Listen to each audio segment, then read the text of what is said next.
Hey guys, this is Wes again with Something Fancy Project. Here to bring you another knife review. This time I'm going to do a fixed blade. Not a lot of civilians use fixed blades unless they live out in the country. I actually live in the city, but I am a knife fanatic, and fixed blades actually are really useful for yard work, for if you go camping, even some household chores that require more, I don't want to say prying, because you don't want to use your knife to pry things because that's just bad for everyone involved. But it can just give you a lot more strength where it's needed. This is the Smith & Wesson Search and Rescue. They have a ton of different blades for this particular series. This is the CKSUR1. Now, I looked on Amazon recently, and it seems they either have something, it's not labeled correctly, or maybe Smith & Wesson has changed up their blades. But right now, it seems that this is labeled this on Amazon, the CKSUR2, which is another version. Now, this blade comes in Tonto edged. This is a modified clip point. Got a not sharp, but it is got a faux edge top blade here. It's got two deep fullers. They call them blood grooves. That's not what they are. Fullers' main purpose are to reduce weight. Andrew's laughing at me in the background. Mainly because we sort of joke around with people who are like, oh, these are blood grooves, I'm going to stab someone, and the blood grooves keep the suction of the body from grabbing the knife. They do sort of serve that purpose. I can see why they've gotten that reputation. I'm sure if you ever need to stab somebody, that it's not bad to have fullers. But that's not what they were designed for. That's not why they are put in blades. I want to dispel that. I'm sure I'm going to get tons of comments and tons of citations as to why they are blood grooves. Go ahead, send them to me. Maybe I'll agree with you. Maybe I will just be like, I'm stupid, you are totally right. I kind of doubt that. I'm guessing any of the citations that are going to be brought up are going to be pretty poor on that. Anyways, enough of my soapbox and blood grooves or fullers. Let's get back to the blade here. Again, modified clip point. It's 440C stainless steel. I've owned this blade a long time. I owned this blade before I knew anything about knives. It's not a great steel, I'm not going to lie to you. It's not a bad steel if it's done correctly. Smith & Wesson seems to have a pretty good composition for their 440C. I don't know how they treat it. They don't give a lot of information on this knife because it is a cheap knife. I shouldn't say cheap, I should say inexpensive, because cheap implies bad quality. This is a pretty decent quality knife for what it is.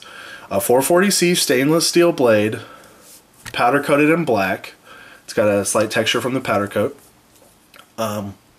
Comes moderately sharp out of the box. Holds an edge just fine. I've batoned logs with it. I've done yard work with it. I've opened boxes with it. Cut cardboard with it. I'm gonna do a paper cut after I explain the blade a little bit more. But again, this is 440 stainless steel. It's now you can get this knife for a little over $20, sometimes even just $20. It's not expensive. You get what you pay for. When I bought it, it was about $40. I think I bought it around the time of its release, so that's why it was a little bit more expensive. Also, again, I was pretty young, not a very prudent shopper. Wanted the knife. Looked cool. As Andrew will say, you want to buy something that you think is sexy. I'm not like into blade fetish or anything, but this knife is pretty attractive, even with its wear and tear. I think that looks cool. I think it shows that it's being able to be used and has stood up to quite a bit of punishment, and I mean, this knife is going on, let's see, 8 years of use. Still good. Has never rusted, obviously, because it's a stainless steel blade, but I know some stainless steels rust. Take care of your knives, they won't rust on you. It's got a really nice steel guard here. Also has a steel pommel. The handle, which is really important, I love it. It's nice and light. It's hollow aluminum that's been rubberized. I haven't ever had a problem with it. The only downside I find to having a handle like this is it shows you that this is not a full tang knife. It's semi full tang. It's got the half tang in there. It's, you know, a little piece of metal. So obviously not the most safe knife. I have looked at reviews that are telling me, oh, it snapped off on me. I haven't seen a lot of those reviews. In fact, I only think I saw 2 out of the several hundred that there were. I don't know. I've baton logs with it. Hadn't had any problem. And I mean, batoning oak logs. So it's not like I have a poplar tree in my backyard and a, you know, or balsa wood logs. I don't even know who would have that, but, you know, stands up to abuse. Enough about the knife. Let's talk about the sheath. Now, the sheath came with a Velcro strap that fit through there, and it would wrap around the handle. Now, I know a lot of people like to have their knives nice and secure. Unless I was going to do upside down vertical carry, I don't need it. It stays in there. It's pretty nicely locked up in there. You know, see, like, it comes out with a little bit of force, but, you know, it's quite good. Then it has this little pouch here that retained a small steel sharpening stone. It's actually really good. I still use it. I don't know where it went to. I tried to find it before. I think it's a really great feature that comes with this, especially as a survival knife, search and rescue knife. It's got these plastic strap rings and a metal D-ring, steel. It is nylon wrapped, synthetic plastic, and then it's got this little nameplate right here, Smith & Wesson.